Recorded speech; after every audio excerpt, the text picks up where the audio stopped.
gentleman from Kentucky. Thanks, Mr. Secretary. Thanks for being here. And I just want to say I'm sorry the tone that our ranking member took on this, because we all want to solve this problem. Nobody here wants children to be mistreated and move forward. Now, we can think we should control the border first and not have them here. But once they're here, we have to absolutely take care of them. I know we share that. We absolutely share that. So just kind of following on what Mr. Tonka was asking, you talked about non-related children. So there was a May 2023 audit that the Office of Refugee Resettlement's Inspector General found that 340 migrant children were released to non-relative sponsors who are already caring for other migrant children.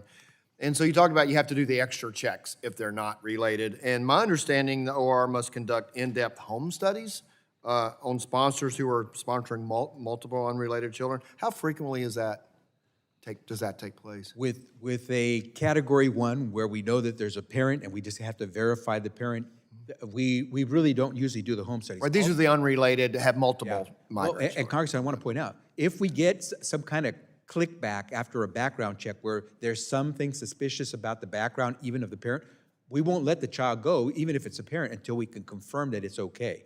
We may do the home study even in that situation. But with someone who's not related, we definitely do the home study. We go in, we do the interviews, we try to make sure we can test the veracity of the person who's seeking to sponsor. And with someone who's not related, we also do checks of the other adults in that household. I know sometimes that system gets overwhelmed, but that's done every time? With anyone who is not a related, a potentially related sponsor, yes. It's a rare exception if it doesn't, but it does most of the time. I understand that sometimes you get.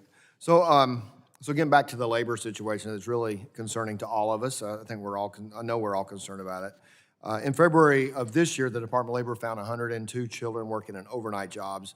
And there was the situation with caustic chemicals to clean razor sharp saws. You know, we know that.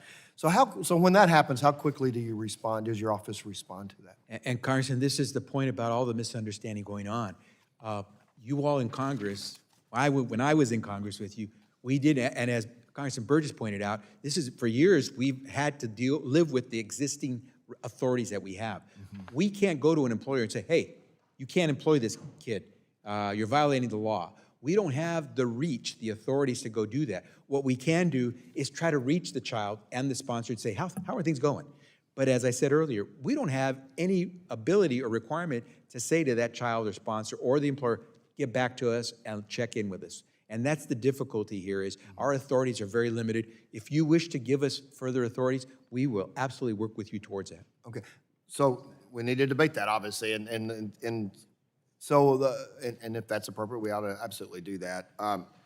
So getting back to that, so the Department of Labor does have that. I understand there's a division in the cabinets with you. So your colleague Robin Dunn Marcos, the Director of Oversight Refugee Resettlement, stated in the House Oversight and Accountability Committee last month that you're working to strengthen the relationship with the Department of Labor and reducing them. Could you just update us then? I know that you don't have the authorities, Department of Labor does, but there's also some synergies that you guys can create because of the children. And so what's the status of that?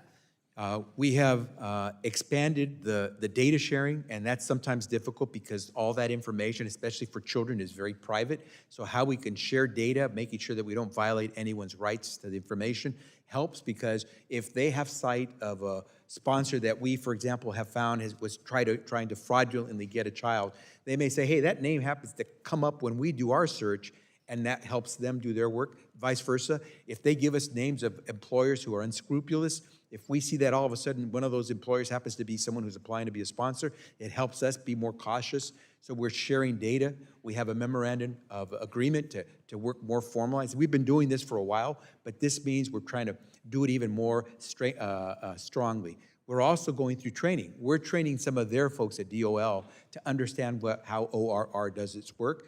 And DOL is training some of our folks in ORR and at HHS so that we understand better how they do their work. So this way we have insight about what we should try to do. Are you already seeing fruits of that? Have you come across, I know we don't hear about every case that this happens. Have you seen where that synergy has worked? Absolutely. Some examples? Absolutely, the data sharing. So we're able to better track. We were talking a little while about what we call hotspots, where there seem to be a lot of children who are being exploited for labor and where we may see a lot of migrant families. And what we then do is say, okay, we got a report from DOL that there's a lot of illegal hiring of kids in this community, then we try to zero in to find out, okay, are we getting people who are trying to sponsor some of our children from that community? Yeah, for the purpose of that, yeah, exactly. Well, thank you, and my time has expired, and I'll yield back.